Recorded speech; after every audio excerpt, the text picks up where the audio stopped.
good, Blaze. Thank you.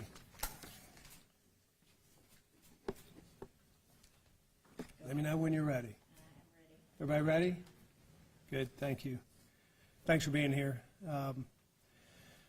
This has been an important week for Tennessee, a difficult week, but I believe a week that's hopeful. And let me explain why I say that. Public safety matters to every Tennessean, and it is a matter of urgency to every Tennessean. We have a rising crime problem in this country, and it is one of the most complex issues that we face. But I think the goal should be simple. Tennesseans want to live in a safe neighborhood. And that is why I called the special session, because it matters and it's an urgent matter. That's why we worked with the General Assembly for months to bring forth ideas and suggestions that they might have ways to make our state safer. I came from the business world, and in business, in order to be successful, you have a process of continuous improvement, and that is what's happened this week. It's a part of that process. And in the business world, you also move when you see a problem. You do not wait. There's a problem, you address it urgently, and thus this session. Now, we have made some headway this week. 4 of our bills passed. Significant funding was focused on issues that matter to public safety, improved the background check system, attacked human trafficking, made access for safe storage. We funded mental health resources across the state. We made progress. It's also encouraging to me that thousands of Tennesseans weighed in and engaged in the process over the last several months. I want to speak particularly to the Covenant parents who were a part of that engagement process in an important way. Their presence made a difference. And they also reminded Tennesseans that there is hope in the midst of tragedy, and they brought that hope into this process. They also reminded us that civility, because of their engagement, is not a weakness, so I'm thankful to them. It not only matters what happened here this past week, it's not only important to the people of Middle Tennessee, it matters to the people in Memphis, it matters to the people in East Tennessee, and we will go forward, and we'll continue to build upon our efforts in public safety because it does matter. We all share the same goals. We want our children to be safe. We want our streets to be safe. We want our neighborhoods to be safe.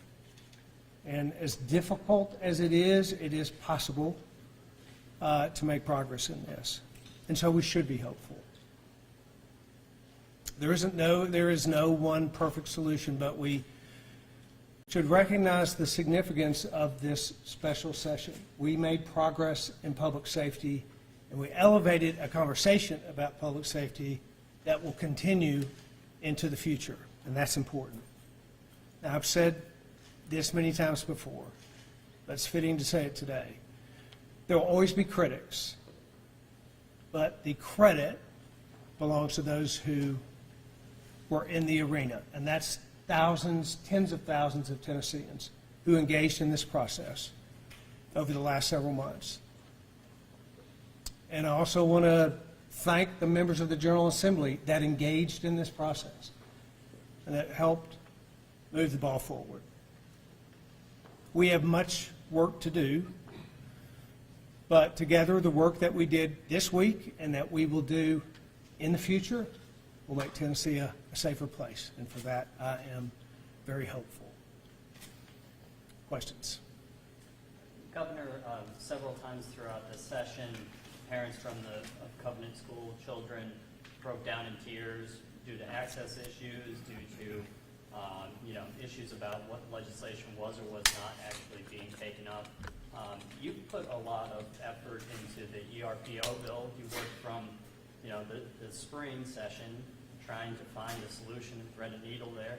do you share some of the frustrations that you're seeing from these parents who don't feel like a substantial change was made here?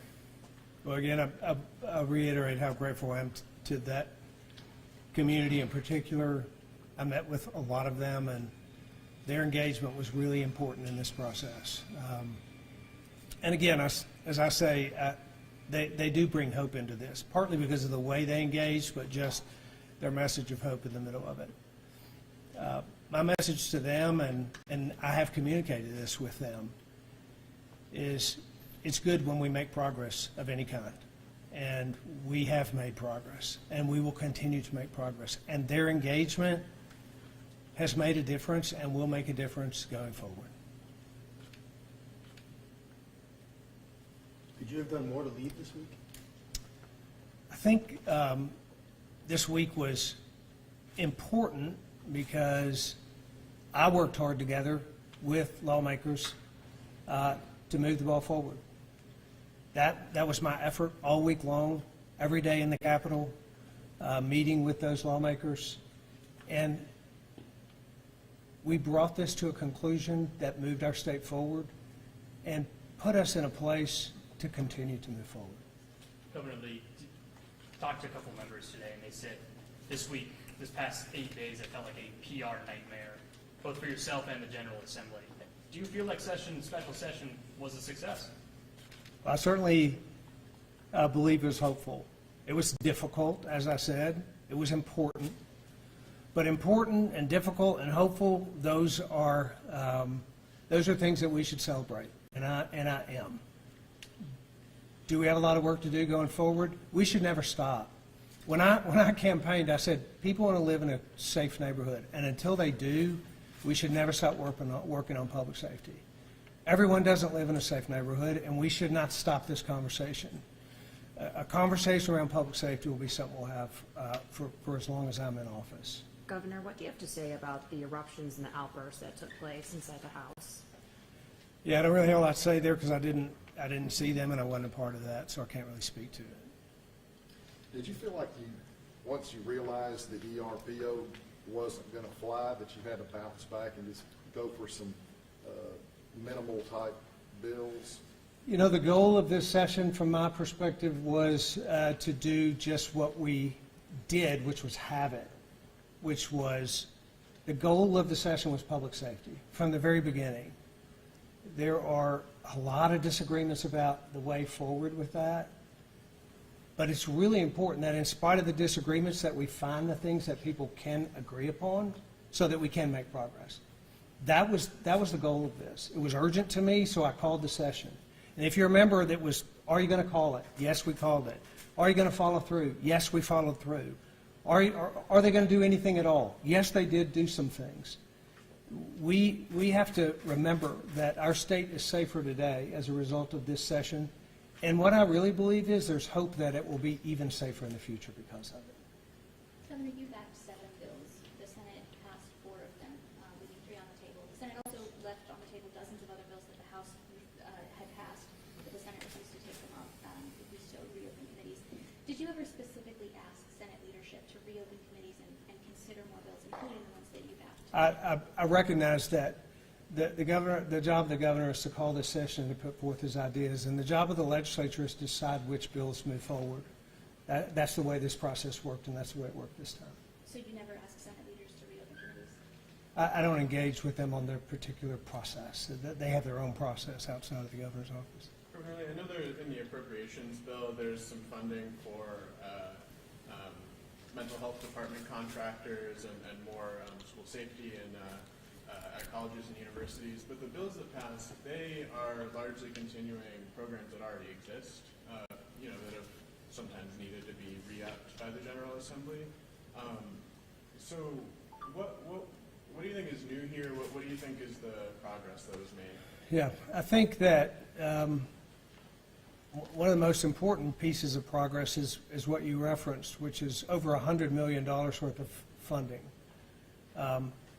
Funding specifically for mental health resources, for mental health providers, funding for the uninsured through the mental health safety net.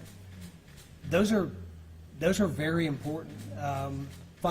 Funding for higher education, safety grants, very important that those things happen, besides the bills that pass. So we look to what was accomplished, and we look to the future. Governor, you said that there was more work to be done going forward. I think a lot of people would argue before the special session there was a lot of work to be done going forward.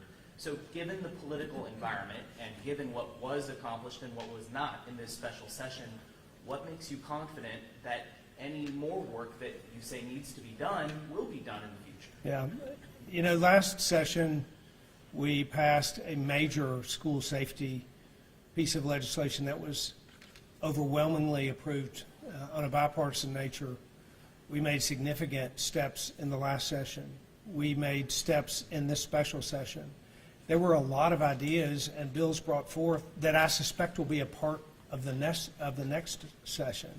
So the fact that people recognize that this is an issue that matters to Tennesseans and that we have now elevated the conversation on public safety so that we are reminded even more every day that this is something that matters to Tennesseans, I feel confident that the next session and subsequent sessions will be ways to make our state safer.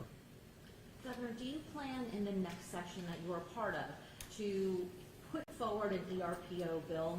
I haven't made plans about what will happen in the next session, other than to be certain that the issue of public safety is one that we continue. Governor, when the special session was first posited, it was brought up as a direct response to the Covenant shooting, and then it morphed into this sort of public safety thing that covered a lot of areas like juvenile crime and human traffic and other things that weren't directly related. Do you think in the end the session became too broad and allowed people to get distracted and then not focused on the issue at the heart of the idea? Yeah, well, I think that the issue at the heart, the covenant issue brought to the surface something that is an issue for people in Memphis, for people in Johnson City, for people in Chattanooga. It's an issue of public safety. It was elevated because of the covenant situation, but the real issue is public safety. It's crime, it's violent crime, it's mental health, the issues that were addressed in this session, the issues that were talked about in this session, and that will be talked about with greater robustness in the next session, I believe, because of what happened in this session. That's the reason part of the reason I'm so hopeful. Because of what happened here, we'll have a greater opportunity in the next session and those beyond.